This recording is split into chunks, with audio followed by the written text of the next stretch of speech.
Hello and welcome back to an episode of Bantz at Lawrencia. How are you all doing? If you're doing great. For today's episode, I want to talk about a judge who has been convicted of modern slavery in the UK. Now, this is Lydia Mugabe. Now, for some of you who don't know, slavery or the modern act of slavery in the UK is basically if you bring in somebody who you're not paying, free labor, and you're subjecting that person to, it's okay to bring maybe a family member, it's okay to bring your parents, to bring them to help you out, and you're not paying them. But when that person reports you to the authorities, that is a crime.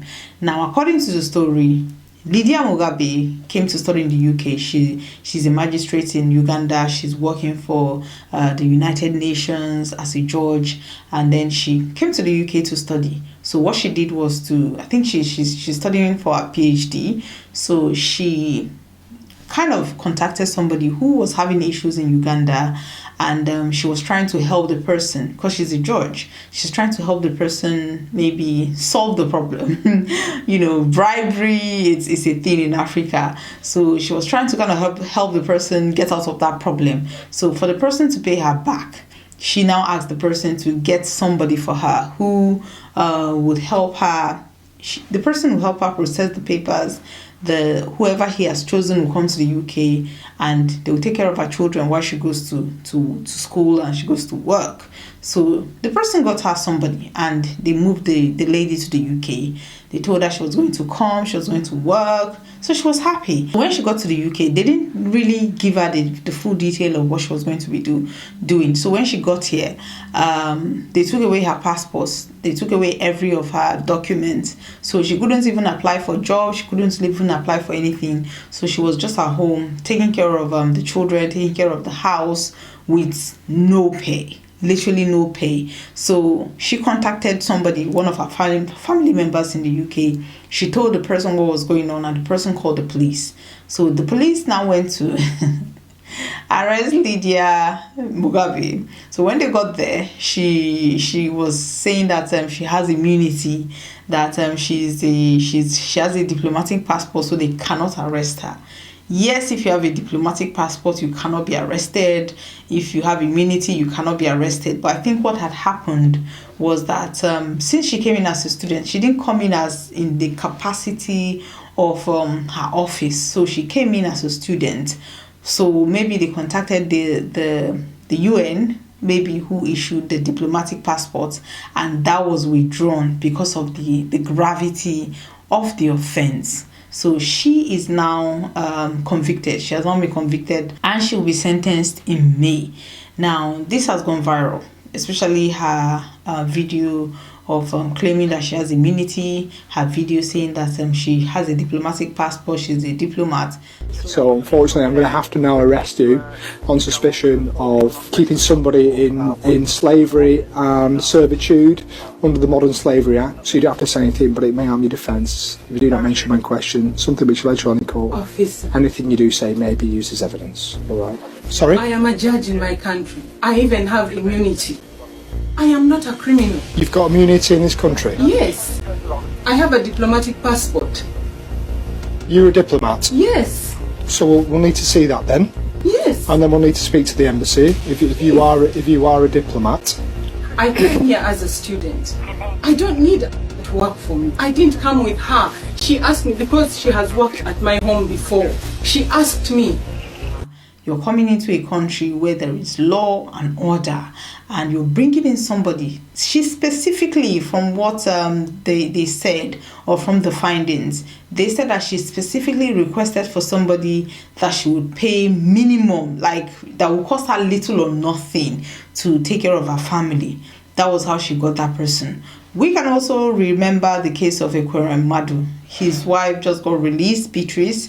The Ekweremadu's case is also, he was a senator in Nigeria. He's still in jail in the UK.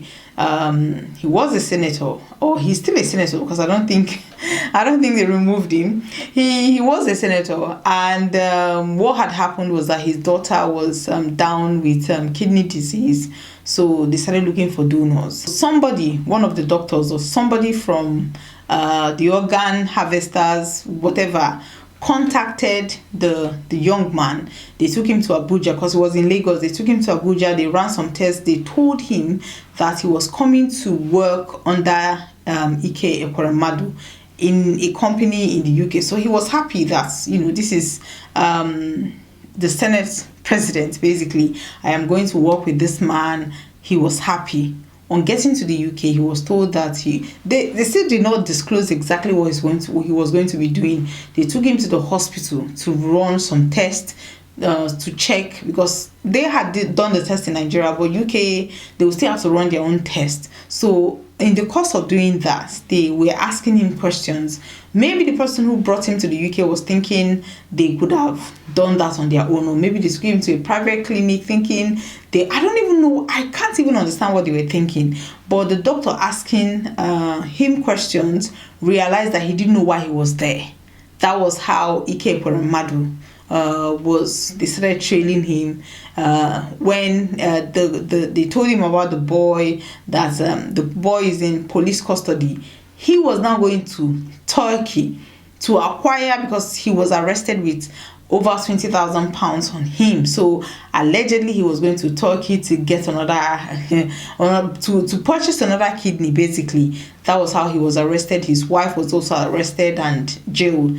Recently, I think it was last year, that the wife was released, but Ike Ekweremadu is still in jail. So these are really serious crime in the UK. If you're going to be employing anybody, you have to pay that person.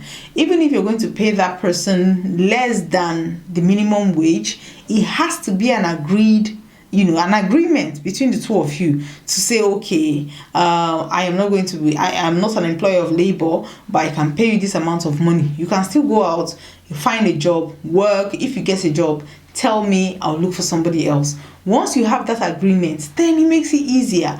If Lydia Mugabe maybe had told the lady that, okay, work during the day in my house, and night you can work outside, they would have found a way to kind of come. But I think they wanted to just control her, because they know that if she goes outside, people will say, oh, you're working 24 hours. How does that work? Why are you doing that? Or she would meet somebody or a friend that she would want to. It was all about control. It was all about control, because I am very sure that if they were paying her money, she wouldn't have complained. Even if they were paying her as little as maybe 500 per month, I don't think she would have complained. But the fact that they took away everything and did not pay her, African politicians, regardless of how much they have, they want to cheat. This is why Africa is where it is today. They want to cheat people. They want to connive. They want to make sure that the poor remains the poor. They want to use people. Anyway, Lydia Mugabe will be sentenced in May. We don't know how many years she'll be getting, but let's just hope that, I don't know. Tell me what you think. Do you think that African politicians, or even any person with influence, if you're coming to the UK and you don't want to do house chores, you want somebody to take care of your children, make sure, even if you're getting somebody from Nigeria, pay that person regardless. Let me know what you think. Thank you very much for watching today's episode. Please like and share. Thank you very much for watching. Bye bye.